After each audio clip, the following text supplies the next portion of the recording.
നമസ്കാരം, മലയാളി വാർത്തയിലേക്ക് സ്വാഗതം. ഇപ്പോൾ വരുന്ന വാർത്ത, കുന്നംകുളം മുൻ MLA ബാബു പാലിശ്ശേരി അന്തരിച്ചിരിക്കുകയാണ്. 67 വയസ്സായിരുന്നു അദ്ദേഹത്തിന് പ്രായം. പാർക്കിൻസൺസ് അസുഖബാധിതനായി ചികിത്സയിലിരിക്കെയാണ് മരണം സംഭവിച്ചിരിക്കുന്നത്. ശ്വാസതടസ്സം അനുഭവപ്പെട്ടതിനെ തുടർന്ന് 2 ദിവസം മുമ്പാണ് ബാബു പാലിശ്ശേരിയെ കുന്നംകുളം യൂണിറ്റി ആശുപത്രിയിൽ പ്രവേശിപ്പിച്ചത്. വെന്റിലേറ്ററിന്റെ സഹായത്തോടെ ചികിത്സ തുടരുന്നതിനിടെയാണ് മരണം സ്ഥിരീകരിച്ചത്. കുന്നംകുളം കടവല്ലൂർ സ്വദേശിയാണ്. 2006-ലും 2011-ലും കുന്നംകുളത്ത് നിന്ന് വിജയിച്ച് നിയമസഭയിലെത്തിയ അദ്ദേഹം CPM തൃശൂർ മുൻ ജില്ലാ സെക്രട്ടേറിയറ്റ് അംഗം കൂടിയായിരുന്നു. കടുത്ത ശ്വാസതടസ്സം അനുഭവപ്പെട്ടതിനെ തുടർന്നാണ് കഴിഞ്ഞ ദിവസം കുന്നംകുളം യൂണിറ്റി ആശുപത്രിയിൽ അദ്ദേഹത്തെ പ്രവേശിപ്പിച്ചത്. ഏറെ നാളായി അദ്ദേഹം അസുഖബാധിതനായി ചികിത്സ തേടുന്നുണ്ടായിരുന്നു. ഞരമ്പുകളെ ബാധിച്ച പാർക്കിൻസൺസ് അസുഖമായിരുന്നു അദ്ദേഹത്തിന്. CPIM കുന്നംകുളം ഏരിയ സെക്രട്ടറിയായിരുന്നു. 2005-ൽ CPIM ജില്ലാ സെക്രട്ടേറിയറ്റിലെത്തി.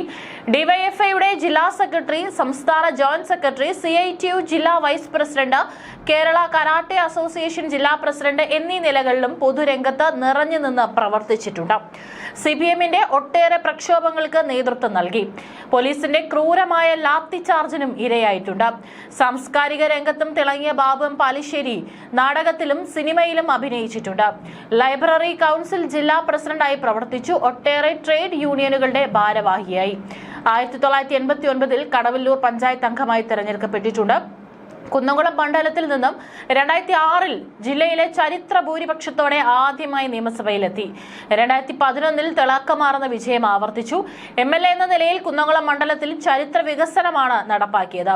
Kozhikode saint Vincent colony school, Malabar Christian college HS, Perumpilavu TMHS, Pattambi സംസ്കൃത കോളേജ്, കോഴിക്കോട് ഗുരുവായൂരപ്പൻ കോളേജ് എന്നിവിടങ്ങളിലായിരുന്നു വിദ്യാഭ്യാസം. ശങ്കരനാരായണൻ എന്നായിരുന്നു ആദ്യകാലത്തെ പേര്. SFIയുടെ ആദ്യ രക്തസാക്ഷി പട്ടാമ്പി കോളേജ് സൈതാലിയെ കൊന്ന കേസിലെ 12ാം പ്രതിസ്ഥാനത്തുണ്ടായിരുന്നത് ശങ്കരനാരായണന് പിന്നീട് ബാബു പാലിശ്ശേരിയായി CPM MLA ആയത് എന്നായിരുന്നു റിപ്പോർട്ടുകൾ. സംഘപരിവാർ വിദ്യാർത്ഥി സംഘടനയിൽ നിന്നും CPMന്റെ സമുന്നതനായ നേതാവായും പിന്നീട് MLA ആയി മാറിയ നേതാവായിരുന്നു ബാബു പാലിശ്ശേരി. കടവല്ലൂർ പഞ്ചായത്തിലെ കൊരട്ടിക്കര മുള്ളത്ത് പാലിശ്ശേരി വീട്ടിൽ P രാമൻ നായരുടെയും M അമ്മിണി അമ്മയുടെയും മകനാണ്. ഭാര്യ ഇന്ദിര, അതുപോലെ തന്നെ മക്കൾ അശ്വതി, നിഖിൽ എന്നിവരാണ്.